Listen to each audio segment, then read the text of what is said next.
Olá de novo. Volto aqui para apresentar o Future Proof, 30% do nosso programa Inspira Mais.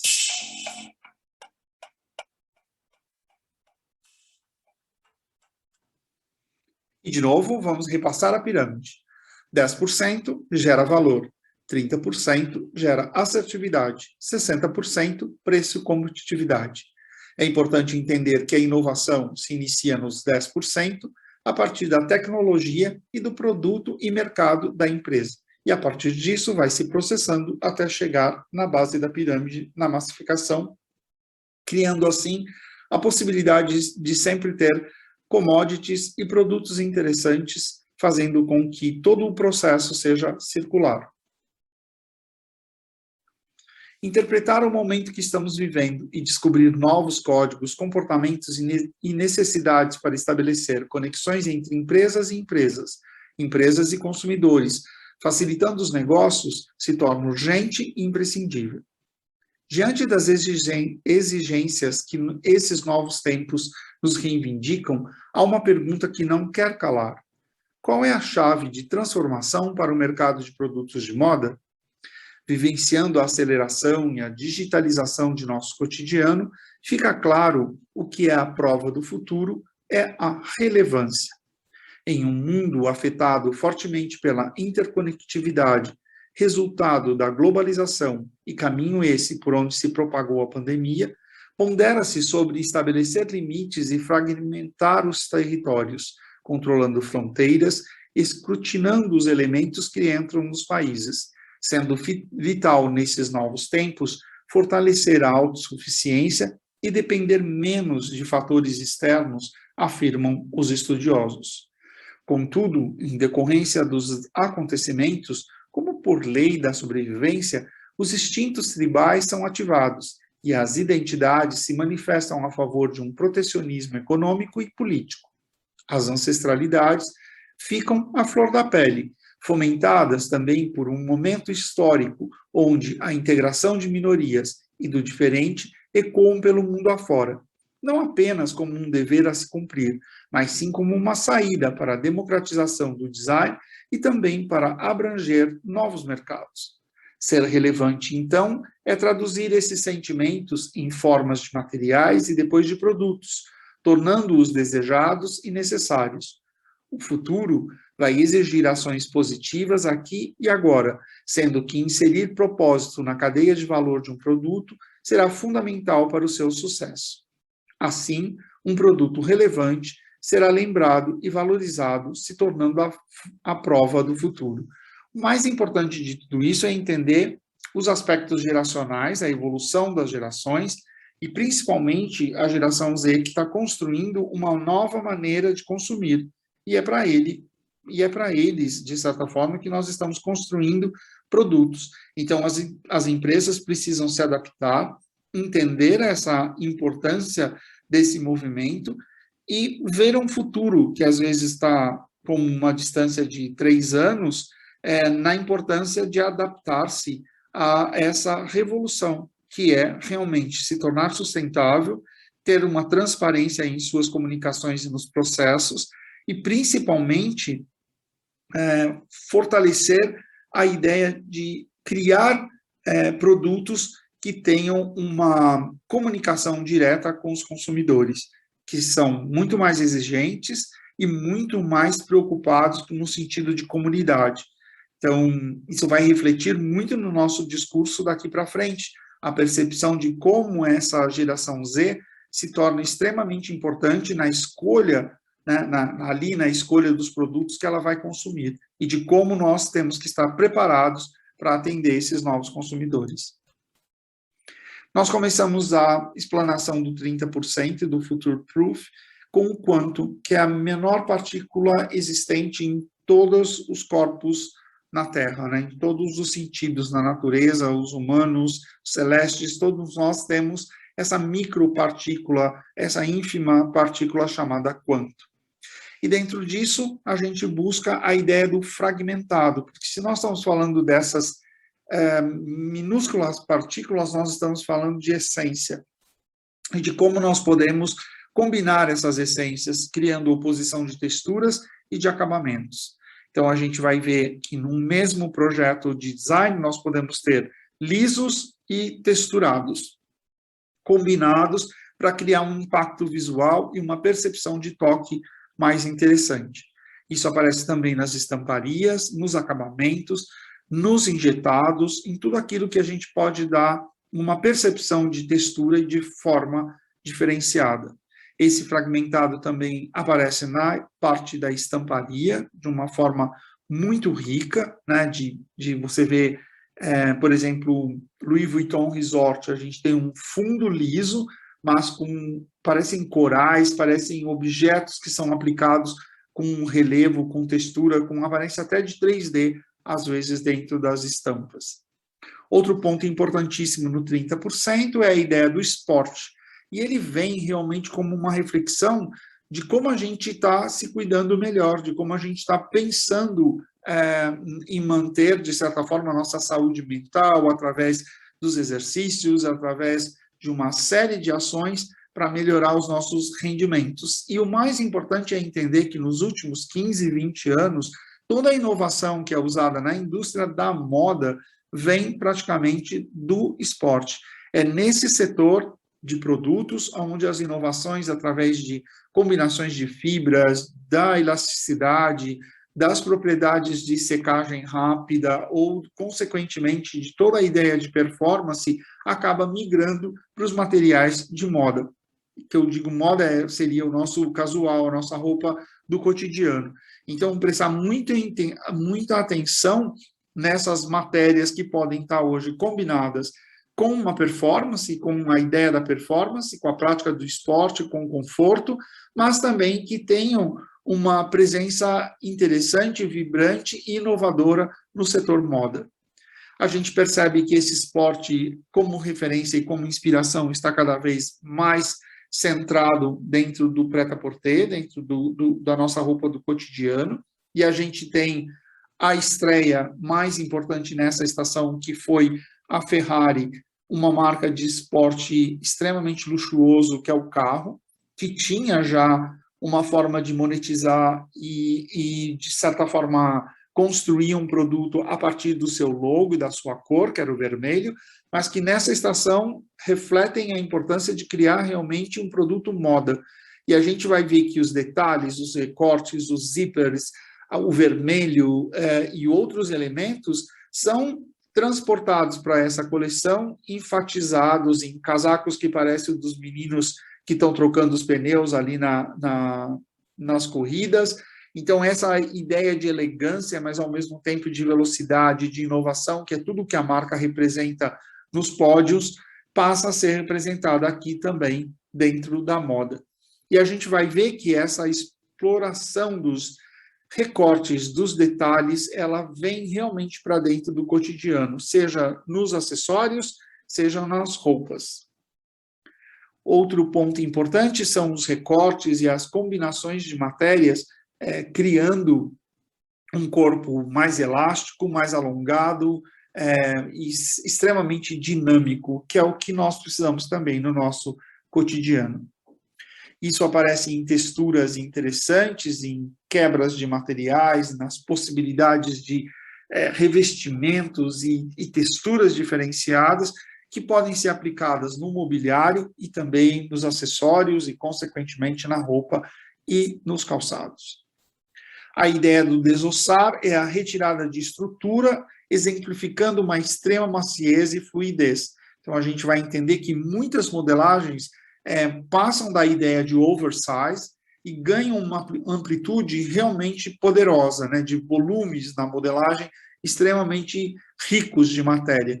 Então, a gente vai combinar essa ideia de uma matéria inovadora a partir da sua fluidez, a partir da sua maciez, para que caia bem na construção das modelagens. A gente tem... Estamos aqui no desossar, que é a retirada da estrutura, enfatizando a extrema maciez e a fluidez das matérias. A gente percebe que isso é extremamente necessário nessas modelagens. Aqui a gente não está falando só de oversize, mas a gente está falando de efeitos de modelagem que enfatizam essa maciez e essa fluidez, seja ele em pregas, em drapeados, criando estruturas muito interessantes, tanto nas roupas como também nos calçados. Eles ficam evidenciados a partir de estruturas livres, é como se a gente tivesse realmente um movimento muito livre na construção de modelagens dos acessórios e também do mobiliário e das roupas. Esse volume excessivo cria, de certa forma, uma nova estrutura de produtos, né? Vocês podem perceber o tamanho dessa bolsa do Zegna, por exemplo, né? Os elementos na construção das mangas e mesmo na poltrona, essa ideia de aconchego. É muito, muito interessante que a gente vê estruturas muito novas de materiais sendo aplicados a partir dessa modelagem de excessos.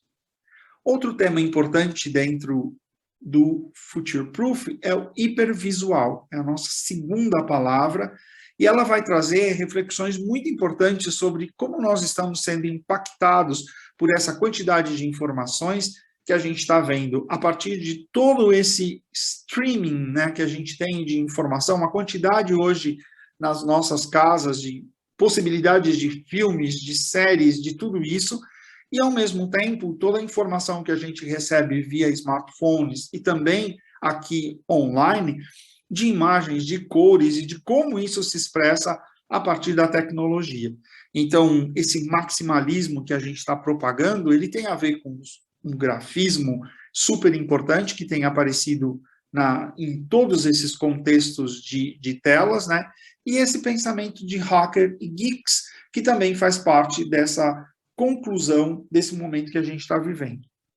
Então, interessante essa expressão a partir das cores, né, desses elementos e dessa intensidade de tons, ao mesmo tempo, nas modelagens e na textura, existe um movimento, um dinamismo muito interessante. A luz e todos os seus reflexos enfatizam ainda mais as cores, né, criando esses cenários ou esses materiais de intenso impacto. A gente vê um grafismo interessante, como a parte de gráficos mesmo, de estruturas, de letras, é como se isso solucionasse uma grande parte da ideia de estamparias, né, criando um dinamismo bem interessante. Ou mesmo pontos de luz, enfatizando as telas e toda a ideia de construção de imagem a partir desses elementos de games e de tantas outras possibilidades que a gente tem visto nos últimos tempos, a partir do avanço dessa ideia do digital na aplicação das roupas ou de estampas ou mesmo de roupas construídas a partir de efeitos digitais. Tem a ver também muito com os filtros e com todas as possibilidades que a gente tem hoje de acesso a partir de mecanismos muito simples como o Instagram e a possibilidade das modificações a partir de luz, de texturas, e isso acaba, claro, impactando na parte de estamparia, na aplicação da cor e também no movimento dessas estampas, né, criando algo extremamente dinâmico. A gente vê que esse grafismo ele está presente em vários elementos e ele faz parte dessa estruturação do olhar, né? Como se a gente já tivesse acostumados com tudo isso que acontece nas nossas telas e a gente passa a transportar esse acostumar-se com todo esse movimento de cor e de mecanismo de formas para dentro do nosso cotidiano. Ou então ele vem mesmo quase que massivamente falando, dentro dessa explosão de combinações também de estampas e de movimentos. Então, isso aparece, por exemplo, nas estampas dos calçados do Dior Men's, onde há a participação de um artista de streetwear, por exemplo, na criação e na combinação das estampas. Esse mundo das letras, dos grafismos, quase de uma pichação, também vem para dentro desse elemento. Lembrando que a nossa inspiração maior de quando o Future Proof era 10% dentro do maximalismo, era o Gêmeos, e essa exposição continua agora em Curitiba, então a gente ainda vai continuar a ver muitas pessoas explorando a partir das visitas que vão fazer na exposição, colocando esses elementos nas redes sociais, impactando milhões de outras pessoas, criando assim essa forma de desejo por todas essas combinações de cores, de elementos, de gráficos, de estampas que os gêmeos fazem tão bem. Outro ponto importante, no texto já dizia isso, era o momento onde desse momento da globalização em plena pandemia, quando todas as fronteiras se fecham e que nós tomamos muito mais consciência do nosso próprio mercado, da nossa própria ação, porque é dele que nós dependemos e não podemos mais acessar, de certa forma, nem insumos e nem produtos de outros lugares, né? A gente passa a ter uma seleção natural muito mais forte com relação a onde vem aquele produto. E, a partir disso, a gente integra a ideia de antropologia, né, dentro dessa ancestralidade, trazendo uma referência da importância também dessas vozes, desses seres invisíveis que estão no mercado e necessitam de produtos que conversem com as suas etnias, com as suas ancestralidades, né, trazendo referências para esses consumidores, integrando-os na grande massa de consumo. Então, a gente vai ver uma forte presença de designers dos povos originais e também designers de matriz africana. Essa importância no Brasil, então, é fundamental, porque 54% da nossa população é advinda das matrizes africanas e nunca foi pensado, na realidade, uma moda que falasse de cores, de estampas e que tivesse conectada com toda essa ancestralidade. Na realidade, a gente criava uma moda meio que uniformizada e todos teriam que vestir e pensar nisso. E hoje a gente vê, através da força dos movimentos ativistas, a importância da percepção desse mercado, que nós já tivemos até uma apresentação sobre Black Money, da importância do valor desse mercado, do consumo desse mercado, e que eles têm espaço, que nesse mercado tem espaço para a criação de produtos exclusivos que possam ser direcionados a esses consumidores. Então, as estampas, a parte gráfica que lembra realmente essas múltiplas Áfricas, por exemplo, são extremamente importantes. E também na construção, na combinação de cores, na liberdade, na realidade, que temos nesse pensamento ancestral da construção das imagens. Aqui na cartela de cor, nós estamos falando das cores que estão, de certa forma, em foco a partir de um movimento de tendência. É aqui que nós acreditamos que estão as tendências de moda. Então, as principais cores da passarela estão aqui na nossa cartela. 30% de uma cartela de 30 significa 9 cores, né? E a gente enfatiza bem essa combinação de coloridos e de neutros para criar estampas, para criar looks totais, ou então para a ideia dos grafismos, para os contrastes e para as possibilidades de desenvolvimento de estampas muito dinâmicas, que é o que o 30% pede. Então, a gente enfatiza aqui para vocês a ideia da cartela. Então, na coleção do Valentino e em outras coleções, esse tom de verde aparece com uma força muito grande, assim como esse Yellow Pear, que seria uma variação do nosso tom do amarelo da cartela de quando o Future Proof era 10%. O lilás, o Persian Violet, também é uma derivação, assim como o azul, que aparece lá na cartela do Valentino. Então, são as 3 cores de quando o Future Proof era 10%, que foram adaptadas e aplicadas aqui no caminho já de uma massificação. Aí entra o vermelho, do hibiscus, esse tom de púrpura, super interessante, rico, esse tom de pele, né, de carne, como eu chamei bastante junto com a Júlia na hora que a gente estava fazendo a cartela, esse tom também de osso, esse marfim, esse tom diferente, de um bege diferente, de um off-white diferente, ele tem um pouco mais de couro, que é o pristine. A importância desse verde, do Jolly Green, que aparece bastante na Prada, e esse azul extremamente luminoso, que é uma das cores mais importantes da coleção do Louis Vuitton Men. Então, aqui, de novo, a construção da cartela, os 10% de 30 cores, como a gente já viu lá no corpo. Aí, agora, 9 cores, que são os 30% de 30 cores, são as cores da moda. Depois a gente vai falar nos 60% e dos clássicos. Então, eu volto já já com os 60%. Até mais.